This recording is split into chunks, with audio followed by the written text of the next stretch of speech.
Good morning, gentlemen, members of the board, our esteemed attorney. There was a great speech in the relationship to people who build in floodplains and who anticipate spending millions of dollars after the fact to correct the problem. And I'm sure that the millions of dollars that are going to be spent will be an absolute waste of time. Because I was there, 1992, 93, was that rain came down. And I was in a park district at that time, in Wildemar. In Wildemar, the water was up over the top of the tables in the park that had been put in the wetlands. How did the water get there if the Marietta Creek is the problem? Marietta Creek is not the problem. The problem is what's holding the water up from escaping to the ocean. Now, if you study the topographical situation here, which you have to do in that relationship, instead of spending millions of dollars before you start this project, that you're down in a hole there, and that water's going to gather and it'll be part of the lake itself, the Lake Elsinore. And if you build in a floodplain, that's what happens. The general plan, you'll build it and they will come. You made the same mistake. Now you're going to make another mistake. Millions of dollars you're going to turn over because this other part of the organization, our government, and I love the way that Mr. Stone thinks in the relationship. It's not our fault, it's everybody else's. We're going to straighten this thing out. Millions of dollars. Who is it that spends this money? I know that benefits, flood control benefits, range to a large area. I'm sure we're paying money for it in our area. I'm 1,700 feet above sea level. But at least I had the common sense to live in an area that wouldn't get flooded in those conditions. It runs off. And that's the major problem with this is that there's a blockage down there in Temecula, way past Temecula itself. It got to about 3 foot in Temecula itself, in the old town of Temecula. How did that happen? I ask you, you're talking about Marietta, that's way back. So it's going to cost you a lot of money to do this job. And I've been in the engineering field for a long time, and I understand a lot more. And my age is a little bit older than what's going on here right now. Thank you, Gary. Your time is up. Appreciate it. I'm sure it is. We have a motion and a second. Please vote.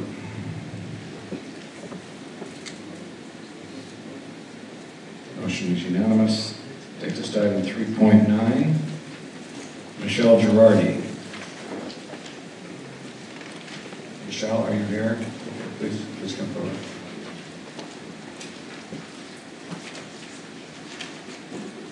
Good morning, my name is Bailey Tran. We're going to be talking together. As long as you do it within 3 minutes, you're fine. Thank you. Good morning, members of the board and council. Thank you so much for this time. I understand with the CDBG funds, it was very difficult. There were over hundreds of applications.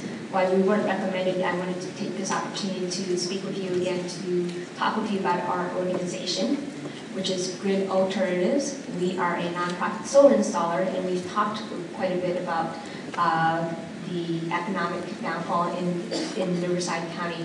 And we are one of the organizations out there providing job training, valuable job training skills to those who are underemployed and unemployed to gain in solar installation so that they can go out there and actually get jobs in the green industry. We are working throughout the Inland Empire as well as the state of California. In fact, we've done over 150 installations here in this county of Riverside.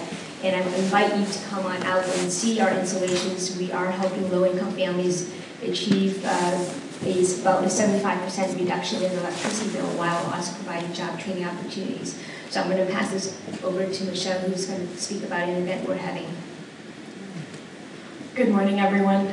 I am here to talk about Solar-thon, which is our inaugural community solar installation and annual fundraiser, and it will be held in Supervisor Stone's area of San Jacinto on May 19th, that's a Saturday, from 8 a.m. to 4 p.m. We'll be installing 8 homes with PV residential solar panels in one day, bringing out over 200 volunteers and providing as Bambi had said, job training opportunities for all. So we invite you out, and I will pass the invitations to the reception. Right. If you have any questions, we welcome them, or you could contact me directly, and my contact information is on the invitation. Okay. Great. Thank you both. All right, that concludes our speakers on item 3.9 on the approval. Motion and a second. Please vote. Motion is unanimous. Taking us to our next speaker. This is item 3.23. Robert Mabey. Mr. Mabey has 6 minutes. 3 minutes given by Paul Jacobs.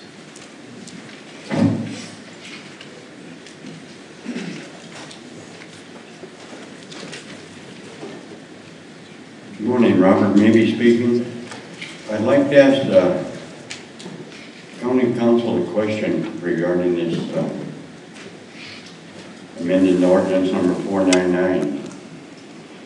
As you all know, last April, Mr. Ashley documented and made a report showing the public nuisance in a public road, and it's been there for many years. And as you know, the ordinance number 499. Mr. Mabey, this is requiring financial disclosures. You need to stay on the topic, or we're going to cut off your mic. Stay on the topic. I thought you said 320. What happened in 322?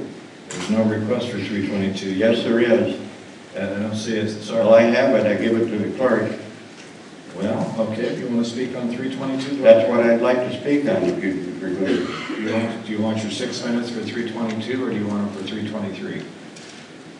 No, 320. I'll take it for 323. 3 minutes is okay for the 322. Okay. That's where you got me confused, because I did have my card in and on 322. I'll look again, but I didn't see it. 323. Right.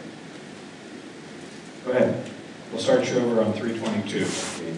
As you all know, you're going to amend this ordinance, and you know that Supervisor Ashley came in on agenda 330 last April and documented that a public road has been blocked for years. The county actually did the work and encroached on the public road. And as you know, the county council has the obligation and the right to go to court and force the removal of these encroachments. Of course, you don't want to do it because it was done by a public agency. So I'd like to know how this is going to help a situation like that. What are you going to do to amend this ordinance to make it any better where it will actually remove encroachments out of the public roads?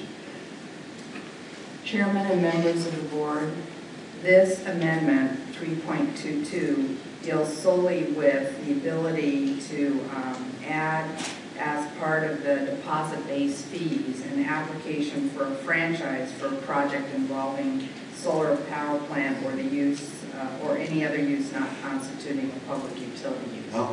That is the sole limitation, and our Assistant County Counsel, Catherine Lynn, is available to further inform the board on this ordinance amendment should they desire. How in the world would you even enforce that when you can't even enforce removing the encroachments out of the public road? Move approval. All right. Mr. Mabey, we've heard your point on this issue. I don't think you've never answered me on it. How you aren't even enforcing the ordinance 499 on removing encroachments in the public road when one of your supervisors, Supervisor Ashley, who was chairman of the board last year, brought it to your attention of this public nuisance, 300-foot blocking the public road. So you pick and choose whatever you want, but what are you going to do to help this issue? Calm down, and we'll get you an answer here. All right.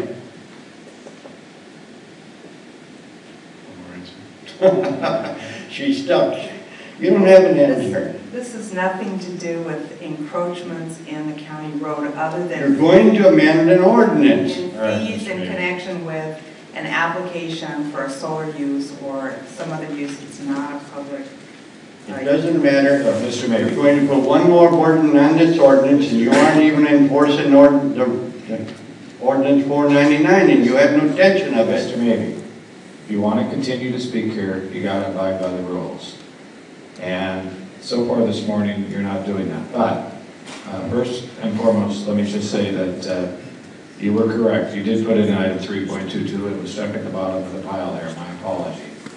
Lastly, as I said last week, on this issue that you continue to come back on with regard to the encroachment permits, it doesn't matter what the answer is that we give you, just like the answer that she gave you a moment ago. You're not going to be happy until you hear the answer you want to hear. I'm happy if you remove the encroachments. The public would be happy. The people out in Hemet would be happy. Just remove them. Now your time's up. Motion and a second on item 3.2. Please vote. My staff, Mr. Maybe you now have 3.23. Mr. Chair, I would urge you to ensure that the speakers are speaking on topic. Yes. It gets monotonous week after week. Now, Mr. Maybe this is on electronic disclosure, financial, campaign financial disclosures. This is another thing that's really terribly wrong. Mr. Benoit, can you tell me what's going to be the penalty for violation of your amendment to Ordinance 913 requiring electronic campaign finance disclosure? What's the point in making these amendments? What's the point in making the ordinance if you're not going to enforce anything? What is the penalty for violation of the ordinance? Can you tell me that? Mr. Maybe, I'd be happy to provide you with. Oh, no, you surely must remember. Just tell me, give me some round figures. Your concern, $25? Mr. Maybe. You're using up my time. Mr. Maybe, this has nothing to do with the enforcement of this ordinance or any other I enforcement. think it isn't. Okay, Mr. Maybe, time's up. You're done. I'm sorry, you're done. You either start being respectful at the meetings. I'm disrespectful to you? You're disrespectful to the entire audience and the board. You know what? All right, our next speaker is Fred Bartz on item approval of item 3.23. Please, I have a motion and a second. Please vote.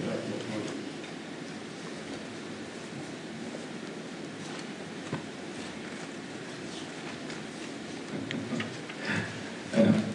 All right, motion passes 4-0. Taking us to item 3.26. Our first speaker is Fred Bartz, followed by Kathleen Hamilton, followed by Vicki Long, and that should do it.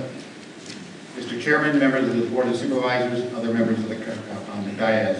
My name is Fred Bartz. I'm the president of the Morgan Hill Homeowners Association. Morgan Hill has over 820 homes, and at Bilbao will have over 1,100 homes, and we are located in the unincorporated portion of Riverside County. Regarding the issue of vacation rentals, this is a limited problem in Morgan Hill, but it still is a problem. Regarding this issue, Morgan Hill has CC&Rs to forbid any type of commercial enterprise involving any form of traffic to and from one's home. One would think that this is enough to address the issue of vacation rentals. However, HOAs are very limited in their enforcement policy. Yes, HOAs can fine homeowners for violating the CCRs. However, we have found that the vacation rental homeowners merely adds to the cost of renting their homes on a weekly basis. People in Morgan Hill did not buy their homes and spend over $1 million in some instances just to have this kind of activity in their neighborhoods. I urge you to consider going forward with this county ordinance or whatever is necessary to address this issue, and we're more than happy to help in any way we can in the drafting of this ordinance. Thank you for your time. I hope urge you to vote yes on this request. Thank you. Next speaker, Kathleen Hamilton. Kathleen will be followed by Vicki Long. Good morning, gentlemen. My name is Kathleen Hamilton, and since our homeowners association could not be here, I would request your consideration of short-term rental problem confronting our area. Homes designated single-family residences are being used as commercial ventures.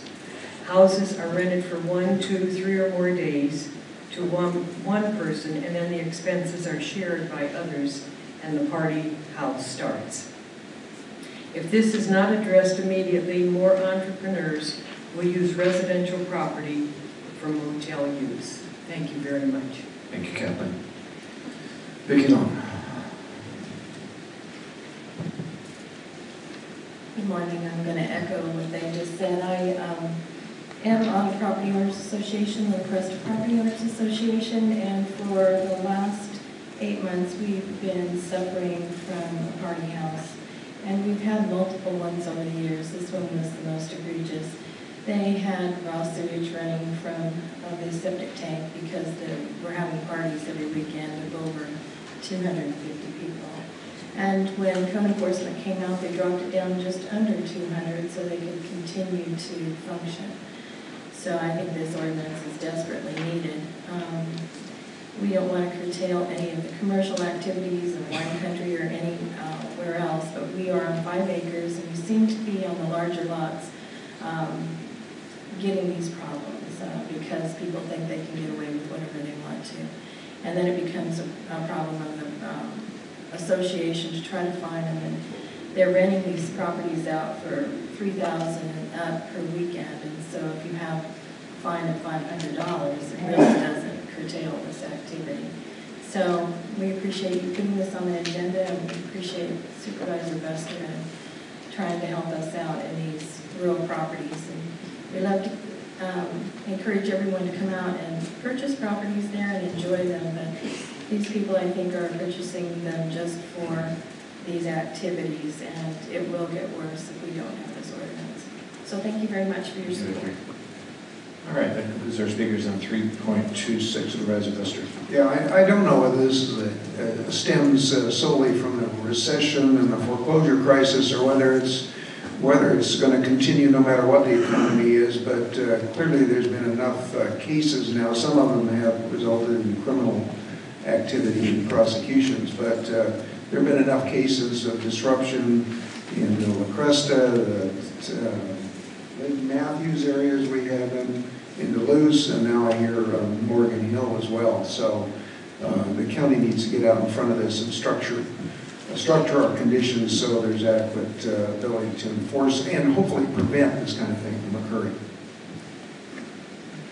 Supervisor Stone. Yes, Mr. Chair. Oh, I'm sorry, Supervisor Benoit, then Supervisor Stone. Thank you, Mr. Chairman, and thank you, Supervisor Buster. I think this is extremely timely, and I just want to point out that we've had a lot of issues, primarily in cities, but occasionally in counties, related to a wonderful event, Coachella. But it's going to be around for a long time, from what I'm hearing, and we're glad to have it. But there are concerns about this type of rental during that period of time. So I would like to have our office involved with yours and the county council as we move forward to figuring out. And there's a lot of good local ordinances that we may want to take a good look at. Supervisor Stone. Yeah, Mr. Chair, I'd like to applaud Supervisor Buster for bringing this to the forefront. This has been a pervasive problem in the Temecula wine country that doesn't have enough hotel accommodations to meet the demands of people that want to come into the wine country. And so there's been a number of entrepreneurs that have organized a number of single-family dwelling units to be used as nothing more than hotel rooms, and causing a lot of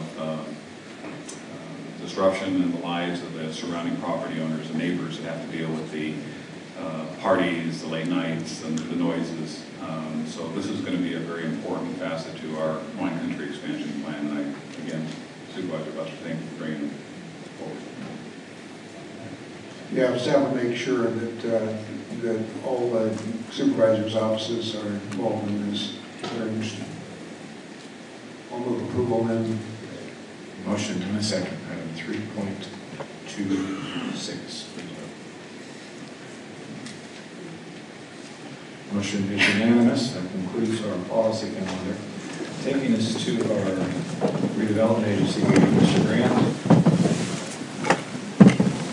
You have, would like to speak on each of the redevelopment items? 4.1, 4.2, 4.3, and 4.4. Okay. Please stay on the topic of each item. 4.1.